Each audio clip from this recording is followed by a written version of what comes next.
তুমি আমাকে আবার কেন কল করেছিলে? তোমাকে আমি কতবার মানা করেছি আমাকে কল করবে না? তুমি বলেছিলে না আমি নাকি তোমার থেকে ভালো ছেলের সাথে প্রেম করতে পারবো না? বলেছি তো। প্রেম করা কি এত সহজ? আরে রাখো তোমার সহজ আর কঠিন। আমি এখন তোমার চেয়ে 1000 গুণ বেটার ছেলের সাথে প্রেম করতেছি। ফাইজলামি করো আমার সাথে, তাই না? 1000 গুণ বেটার কেন? আমার সমান কারোর সঙ্গে প্রেম করে দেখাও না। আমি এখন তোমার থেকে দেখতে সুন্দর, লম্বা, স্মার্ট ও প্রেম করতেছি। কালই আমি ওকে তোমার সঙ্গে দেখা করাতে নিয়ে আসবো।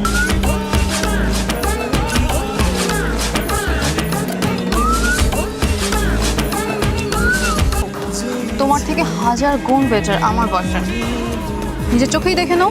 হেলমেটটা খোল, তোর অন্ধকার ফেসটা একটু দেখি। ভাইয়া তুমি এখানে? সন্দেহ আছে? তুই এত বকবক করতে পারো সেটা তোমার আগে জানা ছিল না। তার মানে তুমি রিমির নতুন বয়ফ্রেন্ড? তুমি বলেছিলে তোমার একটা ছোট ভাই আছে। সাবস্ক্রাইব করে মনে কি তোমার সে ছোট ভাই?